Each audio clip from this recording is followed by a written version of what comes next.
제가 천원에 사는 그 땅이 투기라고 합니다. 그때 제가 한 3만 5천 원 정도 평당 가격으로 산 것 같은데 지금 가서 물어보니까 5만 원 정도 한다고 해요. 지난 18일 오후 2시 최춘식 국민의힘 포천 가평 국회의원이 당선 이후 당사에서 첫 기자간담회를 개최하고 최 의원에 대한 선거법 위반 사실과 의례 신도시 거주지 논란 등 포천 가평 주요 현안에 대해 기자들과 허심탄회한 간담회를 개최했습니다. 이날 간담 의미는 최 의원이 지난 1년을 되돌아보고 최 의원에 대한 선거법 위반에 대해 설명하는 자리로 사실상 이해를 구하는 한편 별개로 최 의원의 사업 진행에 대한 성과를 발표하는 자리로 마련되었습니다. 앞서 최 의원은 선거법 위반을 놓고 자신의 명함인 현수막 허위 기재에 대해 처음에는 이런 사실조차 몰랐다고 이야기를 하면서 나중에 보니 현수막이 바뀌어 있다는 이야기를 전해들어 바로 시정 조치를 했고 법의 심판을 받아 항소를 하려 했으나 그마저도 항소 시 비용보다 많은 일을 해야 하기에 항소를 접고 지역 현안을 먼저 살피게 되었다고 최 의원은 그간 선거법 위반에 대해 무죄를 위해 싸워야 하나 그러지 못한 부분에 대해 기자들에게 설명하며 간담회를 이어갔는데요. 취재 현장에 김태식 기자가 나가 있습니다. 지난 18일 오후 2시 최춘식 국민의힘 포천가평 국회의원이 당선 이후 당사에서 첫 기자간담회를 개최했습니다. 이날 간담 의미는 최 의원이 지난 1년을 되돌아보고 최 의원에 대한 선거법 위반에 대해 설명하는 자리로 사실상 이해를 구하는 한편 별개로 최 의원의 사업 진행에 대한 성과를 발표하는 자리로 마련됐습니다. 앞서 최 의원은 선거법 위반을 놓고 자신의 명함인 현수막 허위 기재에 대해 처음에는 이런 사실조차 몰랐다고 이야기를 하면서 나중에 보니 현수막이 바뀌어 있다는 이야기를 전해들어 바로 조치를 했고 법의 심판을 받아 항소를 하려 했으나 그마저도 항소 시 비용보다 많은 일을 해야 하기에 항소를 접고 지역 현안을 먼저 살피게 되었다고 최 의원은 그간 선거법 위반에 대해 무죄를 위해 싸워야 하나 그러지 못한 부분에 대해 기자들에게 설명하며 간담회를 이어갔습니다. 이어서 최 의원은 의례 신도시 거주지에 대해 언급을 하며 저는 국가유공자 자격으로 12년 약 15평 규모의 아파트를 LH 측으로부터 분양을 받았다고 말했습니다. 최 의원은 계약서상에 거주 의무가 있어 해당 LH 측에 찾아가 수도권이긴 하지만 포천에 거주하고 있다. 하지만 이곳이 너무 멀어 이곳에 거주를 못하니 이 부분에 대해 처분을 하라고 말했다고 했는데요. 다시 말해 아파트 거주 조건이 안 되면 반납하겠다고 말했지만 당시 상담을 해준 분이 몇 가지 유예 부분을 설명했다고 했습니다. 그중 첫 번째가 수도권에 직장이 있으면 된다와 두 번째는 땅을 가지고 영농을 하면 유예 사실이 인정된다와 그리고 마지막으로 해외 거주하면 가능하지만 최 의원은 그중에 두 번째가 해당되어 영농을 목적으로 취득을 하게 되었다고 말하며 그런데 이 조건을 가지고 유예 조건이 된다면 LH 측에서는 주소를 옮겨야 한다고 말했지만 더 큰 문제는 당시 관이면 공영 아파트에 살고 있었는데 제가 살고 있는 309호가 경매로 나가 돈 한 푼 못 받고 나올 수밖에 없어 당시 아내가 운영 중인 식당에서 거주를 했지만 알다시피 신청해 놓은 아파트로 인해 다른 아파트를 살 수도 없는 형편이었다고 말하면서 그런 상황에서 장비 사업을 하는 지인이 무상으로 집을 내주어 그 집에서 자주 생활을 했다고 했고 주소를 이곳으로 옮길 수밖에 없었다고 했습니다.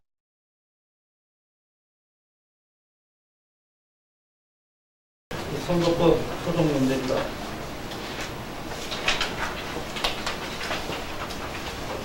사실은 오늘 이 문제 때문에 제가 간담회를 시작한 건데요. 참 이거 어떻게 뭐 설명이 안 될 만큼 제가 난감한 부분이거든요. 그 소상공인 회장이라는 그 직함 하나를 잘못 넣어가지고 이렇게 됐습니다.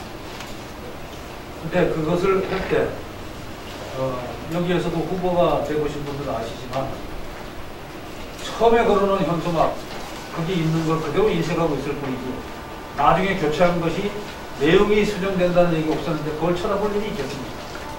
또 그 얘기를 내가 들은 바가 없는데 어떻게 그것을 그대로 인정하겠습니까?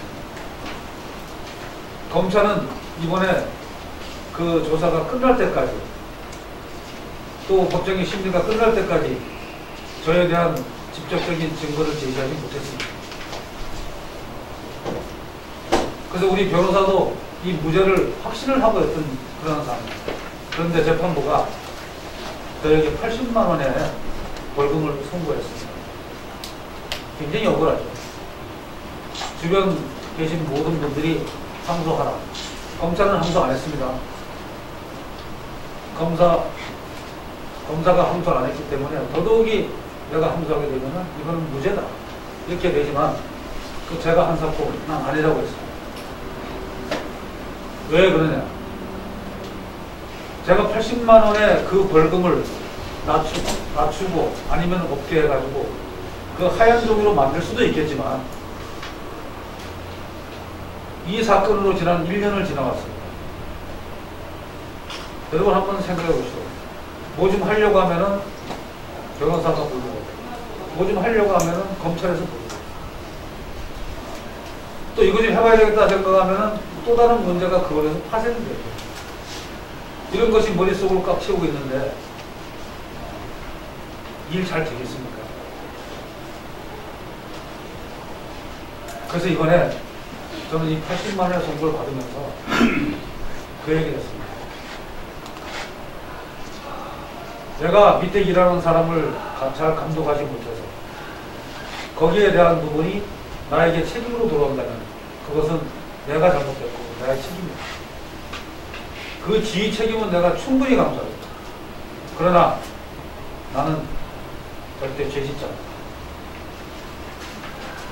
우리 흔히 그런 얘기 많이 해요. 갈릴레오 갈릴레이가 지동설을 주장하다가 당시 교회 세력에 부딪혀가지고 가택 연금을 당합니다. 그 연금 당하면서 문이 잠궈지는 그 순간까지도 뭐라고 했냐? 근데 지구는 돌고 있다고 했습니다.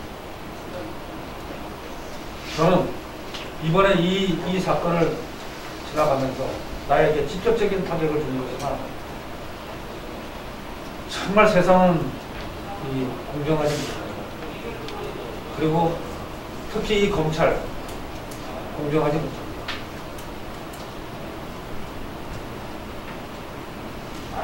이미 포천경찰서에서 조사를 다 하고 우리 사무실 이거 시뮬레이션 다 했잖아요. 자기들도 돌려고. 해서 그 로드맵 설치해가지고 다 와서 보고 해서 다 봤는데 그렇게 한 결론으로 검찰에 불기소 의견으로 송치를 했잖아요. 근데 그것을 검찰이 최초 수사검사를 바꿔가면서 처음 수사검사가 끝까지 간 거 아닙니다. 수사검사를 바꿔가면서 기소를 했어요. 이 무리한 기소를 했어요. 그리고 자기들은 법이 공정하다고 얘기해요. 그분들이 한 거 제가 기록을라도 꼭 한번 받아보려고 합니다. 왜 그렇게 했는지. 그러면서 자기들은 법 앞에 모든 사람은 공평하다고 해요. 이게 공평한 겁니까? 저를 아주 자기들의 그 머리를 묘하게 펼쳐나가는 사람들이 검찰들이에요. 검사가 지휘해서 경찰에 조사를 다 해가지고 수사해서 올리는 것을 본인들이 뒤집어 냅니다. 이런 사람들 때문에 저는 80만 원 그 벌금 내가 감수한다. 그리고 그 기간 내가 또다시 3개월, 6개월, 1년을 지나갈지도 모르는 그 기간 동안에 나는 포천 시민과 같은 국민을 위해서 일을 하겠다. 내 마음속에 그러한 다짐으로 제가 이번에 항소를 포기했습니다. 첫 번째가 1년 내내 제 뒤를 따라다니는 위례 신도시 아파트 관련입니다. 제가 법정에 들어갈 때면은 정문 앞에 늘에 서 있는 것이 바로 그 위례 신도시 아파트 문제였습니다. 저는 이 아파트를 2012년도에 분양을 받았는데 그때 저의 자격은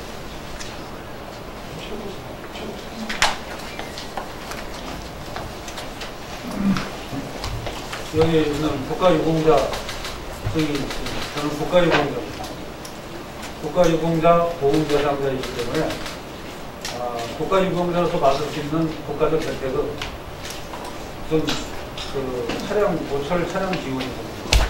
전액 면제는 아니지만 세금 정도를 면제해주는 그런 것입니다. 그 다음에 교육사가 있습니다.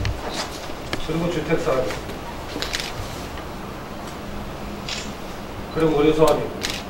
저는 이 주택사업의 일환으로 이 가지고 있는 증의 이 자격을 2012년도에 15평짜리 아주 작은 아파트 하나를 대개도로는 순서에 따라 받았습니다. 그리고 6차례, 7차례에 거친 계약금과 중도금, 잔금을 거치면서 2013년도 12월까지 단계적으로 납부를 했습니다. 그리고 2014년도 2월까지 입주가 예정되어 있는 그런 상황인데, 내가 계약서 어디에 찾아봐도 의무거주에 대한 부분은 나와 있지 않더라고요. 그럼에도 의무거주에 대한 부분이 대두돼서 LH에서 의무거주를 해야 된다고 하니까 저는 LH를 찾아가서 상담을 했습니다.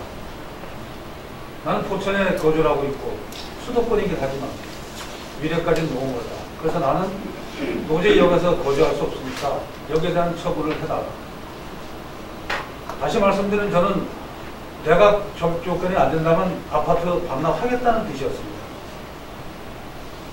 근데 그때 그 상담자가 저한테 해준 얘기가 유예 조건에 대한 부분을 몇 가지 있는 것을 저한테 한 점 내줬습니다. 거기에 보니까 첫 번째가 수도권 이외의 지역에 내가 직장을 가지고 취직하면 유예 사유가 됩니다. 두 번째는 땅을 가지고 영농을 목적으로 하게 되면 유예 사유가 되는 겁니다. 그리고 해외 출장이면 돼요. 이런 것들이 있어서 저는 거기에 보니까 해당되는 것이 딱 두 번째 그 사항입니다. 영농을 목적으로 할 수가 있겠어요. 많은 땅은 아니지만. 그래서 내가 이것이 있다라고 하니까 흔쾌히 그것을 제출하라고 해서 제출을 했는데, 제가 살고 있는 데가 어디입니까? 이 포천에서도 가장 북쪽에 있는 관인면입니다. 강원도 경계까지는 5분도 안 걸려서 걸어갈 수 있습니다. 그래서 제가 1993년도에 제가 농협조합원이 됐고, 저는 농지원부, 그게 저는 마련이 됐습니다. 그래서 95년도에 저는 땅을 살 수가 있었습니다. 그때는 당시에는 통작거래라는 게 있어서 20km 이내는 다 살 수가 있었고 20km가 넘으면 살 수가 없습니다. 근데 제가 거주하는 관인면에서 그 땅이 있는 강원도 정현리까지는 20km가 안 됩니다. 직선거리로, 통행거리로.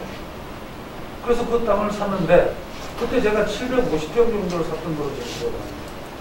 근데 그 해에 한탄강 쪽에 홍수가 예상된다고 해가지고 뚝을 쌓으면서 제 땅이 편입되는 바람에 한 350평밖에 안 남았어요.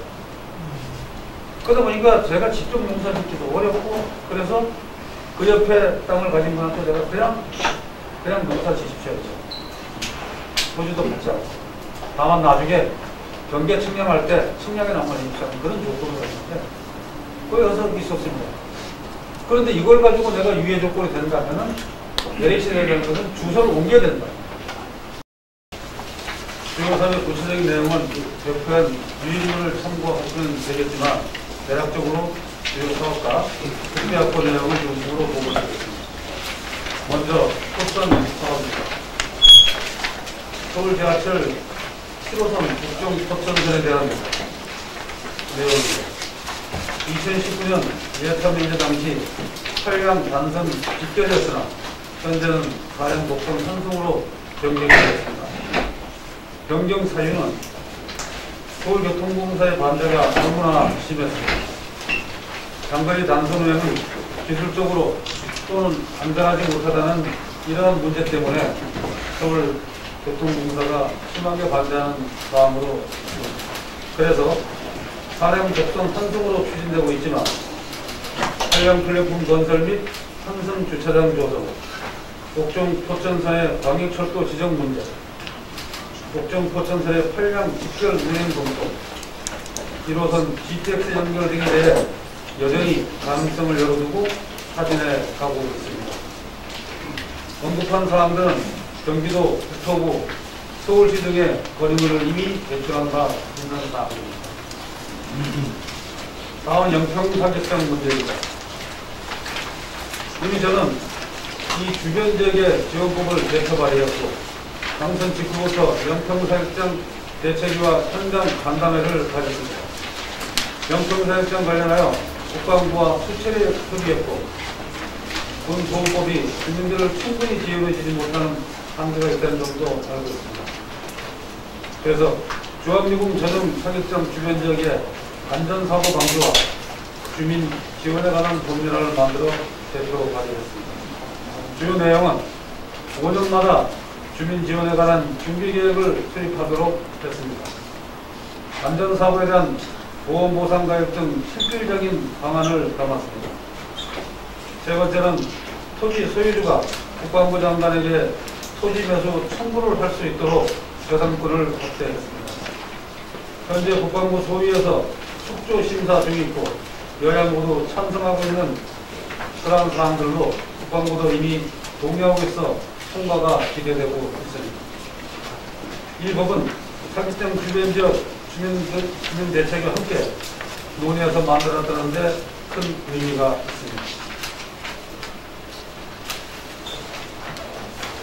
세 번째는 포천 집단에너지 연료전환 관련법 개정 대표 발의입니다. 저는 선거구역 1호 법안으로서 개별 소비세법 개정안을 대표 발의했습니다. 집단 에너지용 천연가스의 개별 소비세를 면제함으로써 석탄보다 천연가스를 선호하도록 유도하는 내용입니다. 집단에너지 사업법 개정안도 대표 발의했습니다. 석탄 연료를 LNG로 전환할 때 비용 일부를 국가가 지원하도록 했습니다. 지난 6월 11일 포천시와 GS 포천 그린에너지가 상생 협약을 체결하고 양측의 소송을 시효하였습니다. 협약의 주요 내용을 보면 포천시의 허가를 전제로 GS가 유연탄 사용량을 50% 감축하고 환경감시단을 지원하고 지역행사 지원 등 장학사업 등을 하는 것으로 포함되어 있습니다. 그동안 포천시장과 석두보는 석탄연료 100기가를 주장해 왔으며 유연탄 50% 감축하고 지역사회 공헌하면 갑자기 맑은 공기가 확보되는지 환경재앙에서 벗어나는 것인지 참으로 안타까운 결론이 나왔습니다. 맑은 공기, 환경재앙 주장의 궁극적 목적이 환경이 아니라 기업으로서의 지원이라는 의심이 생길 수밖에 없습니다. 존경하는 기자 여러분, 처음 이 석탄 발전소에 대한 반대 운동이 일어났을 때 이렇게 포천시와 석두본이 합의해가지고 끝날 거라고 한다면 지금까지 오지도 않았을 것입니다. 근데 지금에 와서 이와 같은 사항들로 해서 그것을 경감시키고 완충시켜 준다면 우리 포천 시민이 언제 이러한 협의에 동의한 적이 있습니까? 포천시는 이와 같은 것을 더 면밀히 따져서 시민이 요구하는, 시민이 바라는 방안으로 이 문제를 결론지어야 할 것으로 생각하고 있습니다. 다음 국비 확보에 대한 문제는 수도권 제2순환고속도로 중앙미군 공유구역 지원사업 삼창강 주산대를 기란 유인물로 대체하도록 하겠습니다. 다음 매춘 공설 자연장기 공원등 건립 사업에 대해서 짧게 말씀을 드리겠습니다. 이 사업은 원래 국비가 12억 8,600만 원이 요청된 사업이었습니다. 저희 사무실에서는 이 12억 8,600만 원을 전액 반영시켰고 예산에 대해서 단 한 푼도 반영된 적이 없습니다. 그런데 이 사업비가 전액 반납이 됐습니다. 장사실 설치는 국토계획법 및 도시 본계획시설의 결정 구조 및 설치 기준에 관한 규칙에 따라 국도, 지방도 등의 폭 10m 이상의 도로에서 연결되는 폭 8m 이상의 진입도로를 확보해야 합니다. 마을 주민들과 영구 차량 통행에 대한 많은 실랑이가 있었고 여기에 대한 민원이 제기되었습니다. 이와 같은 사항에서 충분히 검토하지 못하고 주민들과 제대로 의사를 소통하지 않은 채 예산부터 받아놓겠다는 무리한 추진으로 정부의 신뢰성을 잃은 그러한 사건으로 발생이 됐습니다. 우리는 어떤 일을 계획할 때 치밀한 계획과 함께 거기에 따른 예산 확보가 충분히 되어야만 성공적 사업으로 귀결되는 것입니다. 앞으로도 우리는 이와 같은 시행착오를 일으켜서는 안 된다는 것을 다시 한번 강조하면서 이 사업에 대해 아쉬움을 표합니다. 다음으로 지난해 너무나 많은 비료에서 우리가 수해 피해가 일어났었습니다. 특별 재난지역 지정 및 수해 피해 복구비 확보 등에 대해서 짧게 말씀을 드리겠습니다. 우리 포천 지역은 그나마도 많은 피해가 나지 않았습니다. 그럼에도 우리는 일동면과 영북면을 특별 재난지역으로 지정 선포해서 국고에 36억이라는 돈을 더 받을 수가 있었습니다. 이와 같은 예산 확보는 지역사회 수요 복구에 큰 도움이 되었다고 저는 장담하고 있습니다. 다음으로 행안부 특별교부세에 대해서 말씀을 드리겠습니다. 여러 사업들이 많이 있었지만 한 가지만 중점적으로 말씀드리면 영북고 기숙사 증축 문제입니다. 제가 경기도 의원 시절에 영북고등학교에 기숙사를 신축했었습니다. 근데 그때 3층밖에 되지 않는 그 기숙사를 한 층 더 올려야 되는 필요성을 가지고 있었기 때문에 기초작업을 튼튼히 해놔서 이번에 17억 원의 돈으로 이 사업을 추진할 수 있어서 영북고등학교는 4층의 기숙사를 확보하고 드론 학과 하나를 더 모집할 수 있는 그런 여력을 갖게 되었습니다. 다음은 가평지역입니다. 제2경충국도의 노선 수정을 완료했습니다. 제2경충국도는 하도에서부터 춘천까지 이어지는 그 도로에서 우리 가평군의 토지가 약 80% 정도가 들어가는 것인데도 불구하고 가평군의 의견이 잘 관철되지 않아 이 부분을 긴밀하게 따지고 국토부와 협의했습니다. 최초 나온 국토부안과 다음에 나온 가평군안 또 그 다음에 나온 경기도안 이것이 중복이 돼서 모든 것이 가야 되는 문제를 잘 간파가 안 되는 그러한 시기에 가평군에서는 가평군안을 그대로 관철시키려고 했었습니다. 그래서 저는 가평군이 원하는 그 안이 아니면 어떤 것도 인정할 수 없다라고 국토부와 맞서서 거기에서 경기도와 가평군이 다시 절충을 하고 가장 효율적인 방안의 노선을 마련을 했습니다. 그래서 지금의 그 결론적인 노선이 나오게 된 것인데 그래도 아직까지도 과제는 남아 있습니다. 가평고등학교의 학습급 침해 문제와 가평IC 병목 현상, 상생리마을 단절 등에 대한 주민들의 우려가 있고 이 문제를 해결하는 것은 지속적으로 노력해야 될 사안입니다. 가평은 지난해 너무나 큰 수해가 났습니다. 그래서 특별 재난지역 지정에 대한 부분이 우리 행안위에 큰 문제로 나타났었습니다. 가평군이 2차 모집에 응하면서 그때 호우 피해로 포천 가평 현장을 제가 다니면서 본 사항들이 너무나도 크게 나타나 가평 지역 전체를 특별 재난지역으로 선포하고 215억 원의 예산을 확보해서 지금도 복구 공사를 하고 있습니다. 근데 우리 저기 뭐야 에어컨이 이렇게 성능이 약한가?